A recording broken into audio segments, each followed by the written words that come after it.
Did you know that 50 million people in the US alone struggle with mental health and that generates $238 billion in mental health support? And from that number, 10.5 million of those are teenagers. This is our target market of $50 billion. You may think that the situation of mental health is uncommon, but in reality, 1 out of every 3 people each year struggle with mental health. That being said, if you have 3 or more children, chances are your child could be suffering and not receiving the help that they need. In a recent survey, 100% of respondents said they know someone with a mental illness, and 54% said they themselves struggle with mental illness. And from this percentage, 48% said they feel uncomfortable sharing their problems upfront and in person. The name of our company is Communal Mind, and we are an app that provides a social community for people with mental health concerns.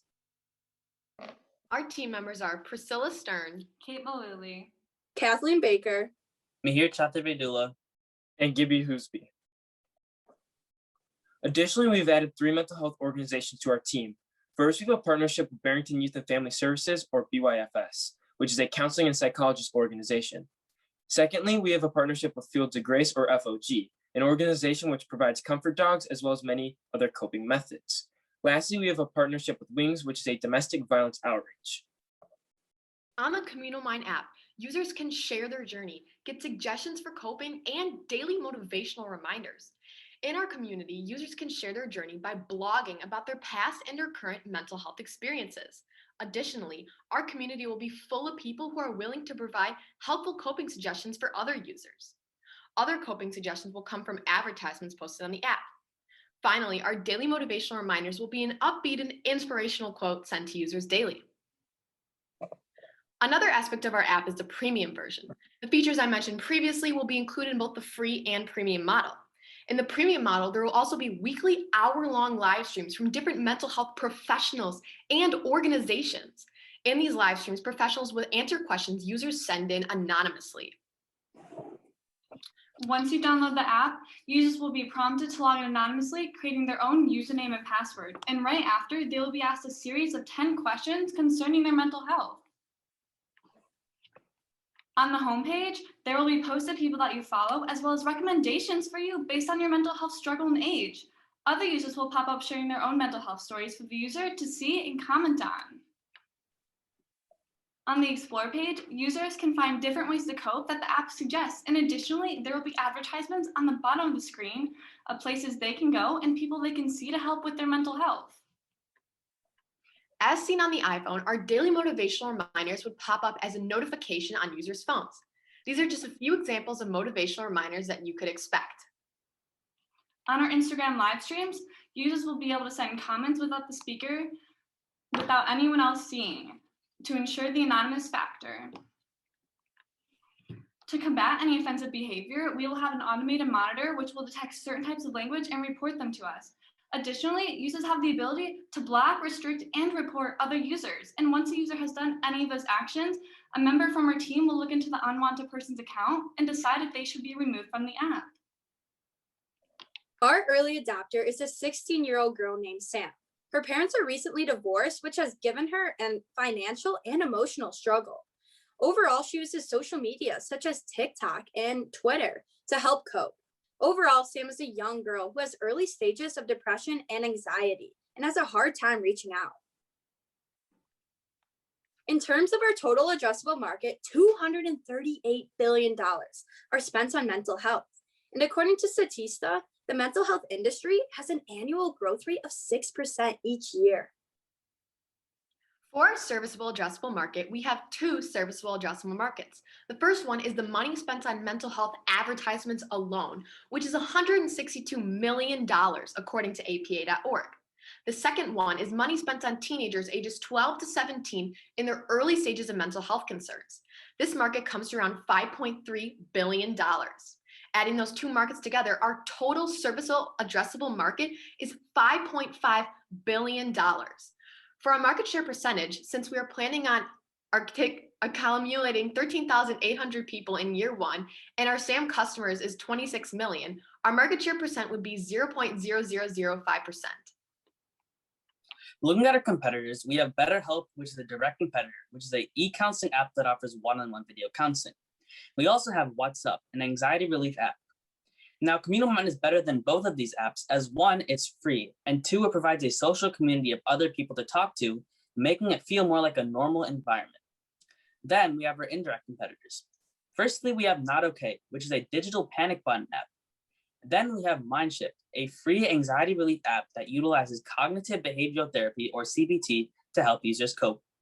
Communal Mind is a better alternative to both of these apps as one, again, I said, it provides a social community of other people to talk to, and two, it provides motivational quotes and reminders to help you get through the day. Our two forms of revenue are our 12-month subscription plan for live streams and advertisements. For our subscription plan, we are charging $25 a month. Our price per unit for these advertisements is defined as $1 CPMs or cost per 1,000 impressions. Through our two sources of revenue, in our first year, we project to generate $124,886 of revenue. Since we are planning to convert 13,860 people to app users/customers in year one, we estimate to gain around 1,108 people per month. This then means our CPM would exponentially increase by 1 impression a month, leaving us with 86 impressions and $86 in advertising revenue by the end of the year. Additionally, from the people that download our app, we are assuming around 5.8% or 768 people will purchase our 12-month subscription plan. With 768 people subscribed by the end of year one, we'll generate $124,800 in subscription plan revenue. Each year from year one to our 5th year, we are projected to grow by 100%. We will do this by doubling our marketing each year in hopes of doubling our customers reached and served. That said, in our 5th year, we estimate that we'll generate $3.7 million in revenue. Because we'd be charging our customers for our subscription plan through our app itself, our cost of goods would be a 2.5% credit card fee of 63 cents and a 30% Apple fee of $7.50, which would then bring our total cost of goods per unit to $8.13 and our per unit gross profit to $16.87 for our subscription plan. Our net profit after year one is estimated to be $29,691. This number comes from $7,000 in taxes, $47,000 in SG&A, $40,500 in COGS, and $6,000 in advertisements being subtracted from our $124,800 in revenue. After the end of year 5, we'll have around $968,000 in net profit. Our spendings on COGS and SG&A remain the same in terms of percentages. However, since we are planning to double our spendings on ads each year, we'll end up spending $96,000 on ads in year 5. In the past few months, we have been running an MVP. To acquire users for said MVP, we have been marketing through Instagram in 2 ways: by simply posting 3 to 5 times a week on our Communal Mind account and by paying for Instagram advertisements. We also plan to continue with this as our marketing strategy for years to come. That said, users will be able to purchase our app indirectly through our link attached to our Instagram ads or by just directly looking us up on the App Store. For one part of our MVP, we've created a community on Instagram where we have 185 followers. We've had 3 people share their mental health journey, and we've had 15 people comment supportive words and helpful coping tips to others in the community.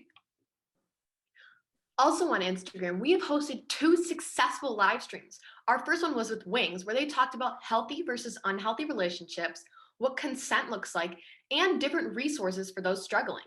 This live stream amassed a total of 33 people. Our second live stream was with Fields of Grace, where they talked about their comfort dogs, support groups, and different mental health coping strategies. This live stream gathered a total of 12 people. Lastly, we have also been using Textedly to send out our daily motivational reminders. On our Textedly, we have gathered a total of 20 people to sign up for our text, as well as some positive feedback, describing our text as something they really needed to hear and very helpful. In order to create the social community and app teenagers need, we are asking for $25,000 in exchange for 4.1% equity in our company. $17,600 of that will go towards app development. Then $4,000 will allow us to cover any potential losses in the first 3 months of business. Finally, our liquidity cushion of $3,000 will provide a safety net for the next 3 months in case of any extra loss. After 5 years of business, we plan on selling our business to a strategic buyer such as BetterHelp, one of our competitors. Additionally, after 5 years, you investors would be left with 7.6 times your invested amount at $492,500 in return. Overall, this money would be used to help the millions of teenagers who are struggling to find a place where they can have an outreach and feel safe and not alone in their situation. Don't go through your problems alone. Join Communal Mind and you'll never be on your own. Thank you. Thank you. Thank you. Great job. Thank you. Great job, Communal Mind. Excellent work. Why don't we start this off, this round of questioning with Margarita? Okay, thanks. Great job. I feel literally your passion and dedication towards this. And this is, I wholeheartedly agree with you all in terms of a very necessary solution that is one of only many solutions to a problem that is quite real. I do have some questions. At one point in this conversation, in this pitch, it was shared that from a competitive perspective, Communal Mind is going to be preferred because it's free. And then later on in the pitch, I hear that it's a subscription model of $25 per month. Someone clarify that for me, please. Yeah, so what we meant by that is that, so the BetterHelp app, which is paid, the whole aspect of the app revolves around like you paying to like talk to a therapist or professional, right? And with Communal Mind, the only thing that you would have to pay for is the access to the live streams. Everything else relating to like talking to other people and the community aspect and the motivational stuff, that is all free. Gotcha. I would ask that you reconsider that statement and that juxtaposition, because a one-on-one conversation with a professional therapist, that is has got the potential to dig deeper, untangle some tangled emotions, perhaps in a manner that Communal Mind with the text will just be a different way to approach a mental health issue. It's really kind of apples and oranges, as opposed to both tackling the same exact thing at the same time. Am I being clear on this? Yes, Yeah. that makes sense. Okay, great. Pass the question baton to fellow judges. Can you talk a little bit about your partnership and how with Wings of Grace and, Fields of Grace and Wings, and how that came about, and then what's sort of the interaction that you have with them, how they provide content? Is there any revenue associated with, paying for services, or is it just gratis? Yeah, so currently we reached out to 3 organizations, and right now our partnership is they would go on the lives, as you saw with 2 of them, and talk to our customers, make sure that their ideas are valid and help us like guide us along. And then once we make this into an actual app, then we would have more of a agreement, but we have like a partnership kind of agreement where our customers who are on our app are also their target customers. So they are passionate about this idea and willing to help us, and our customers are willing to also go to them.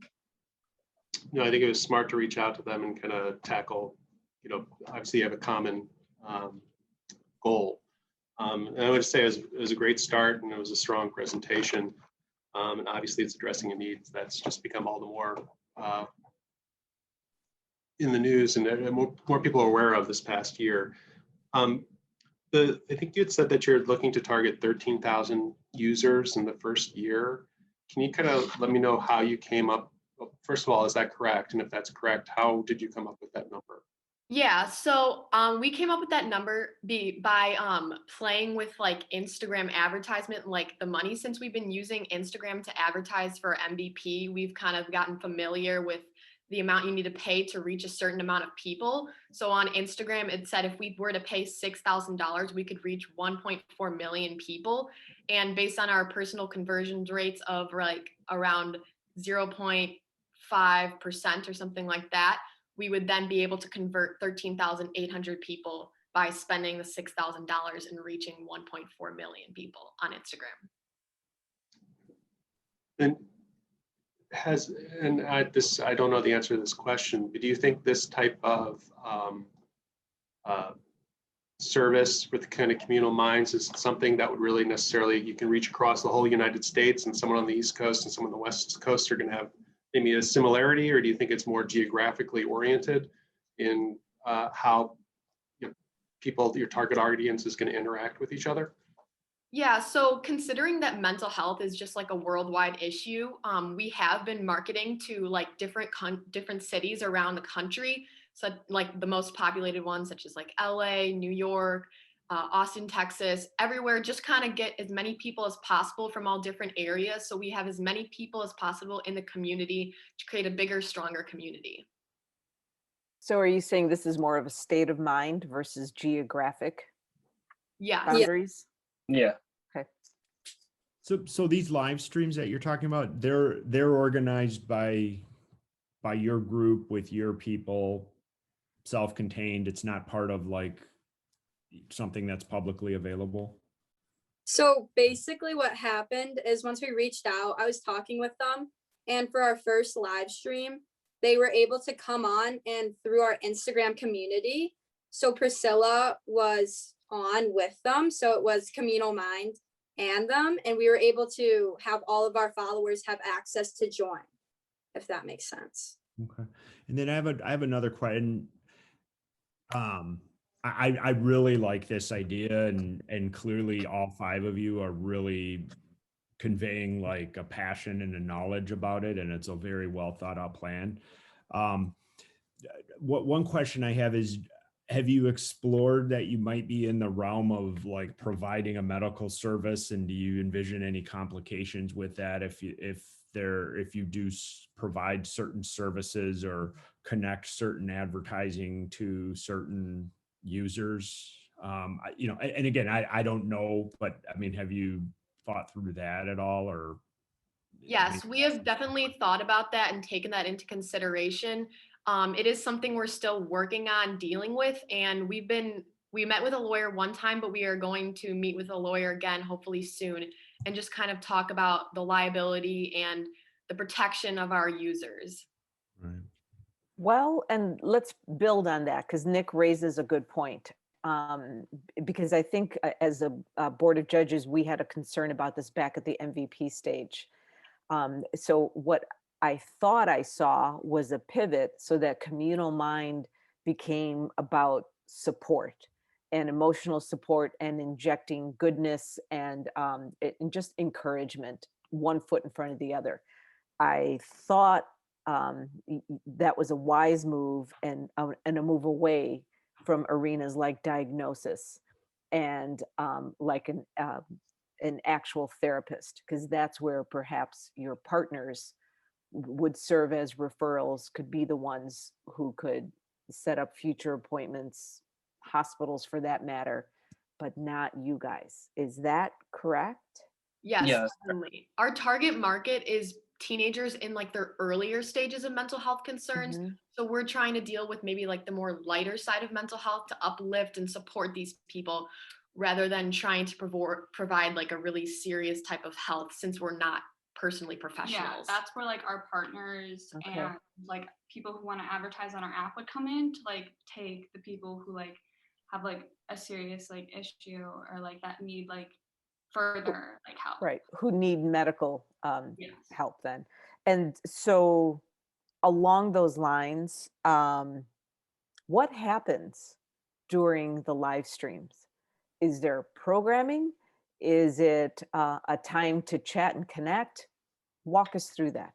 Yeah.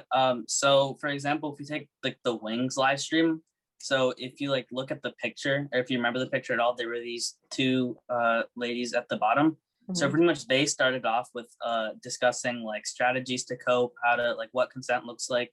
Mhm. And then they would like, after talking and like presenting what they had for a bit, then they would open the floor to like questions, or they would look at previous questions to the live stream, and then they Okay. would talk about those questions and expand Okay. on them.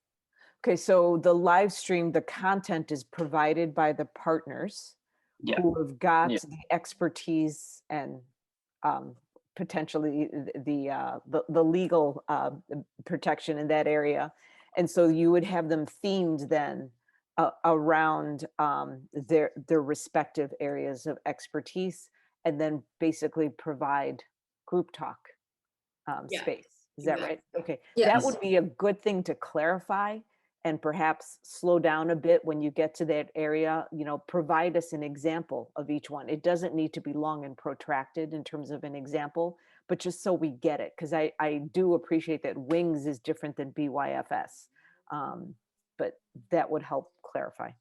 Yeah, I mean, I think as a business, you want to be very cautious about any perception that you're offering any type of medical or psychological advice. My impression was that what you came across with was a supporting thing. And I'd also like to say, from my perception from your presentation, your efforts to make sure people are anonymous, but also protect people from either inappropriate communications or anything that might come along with it. I took notice of that, and I thought that was a very savvy and smart step. Thank you. So what were concerns from your users? I'd say maybe some concerns from our users would just be like possibly the price of our subscription plan. However, we do have plenty of people who are willing to pay and have said that they were willing to pay the price for our live stream subscription plan. Okay. But in terms of satisfaction with the experience, with the service, what kind of feedback are you getting? With the live stream? With Okay. the live stream, with the texts that you push out? Yeah, so we've sent out like many surveys to like people, like we notice like who joins, and we'll like send them a direct message, a survey, and ask them to respond. Mhm. So from those responses, we haven't had anyone that like doesn't like it. Like maybe we'll have people who join who don't necessarily have a mental like health concern, but Mhm. even like they enjoy it. So people who don't necessarily would have a mental health concern, like they're saying that they wouldn't want to pay like $25, which makes sense. And like the people who do have like a mental health concern are willing to pay that money. Okay. So I think all around, like people are willing to pay and they really enjoy the content that we like provide on the live streams. And if they have any questions, like they're always like welcome to ask them. Mhm. So have you considered basically a not-for-profit donor funded model so We have- that people don't have to pay? We have thought about that, and that's definitely like in the back of our minds if it turns out that our numbers were wrong and we think that like people aren't willing to pay. Mhm. However, we would like to continue with like a revenue model, just to make this like a real business where we can make money off Yeah. of. Well, and I do appreciate that sometimes when something is for free, people don't put a value on it in terms of their time, and you may have more no-shows as opposed to people actually participating. So I do appreciate that too. I mean, guys, well done. Well done in terms of the actions that you have put into place since we last saw you. Thank you. Marguerite, Thank you. one last question. Yeah, so was all that enthusiasm just for us, or are you guys in it to win it? We're in it to win. No, it. we're Okay. All right, great. Communal Mind, thank you very much. Great job.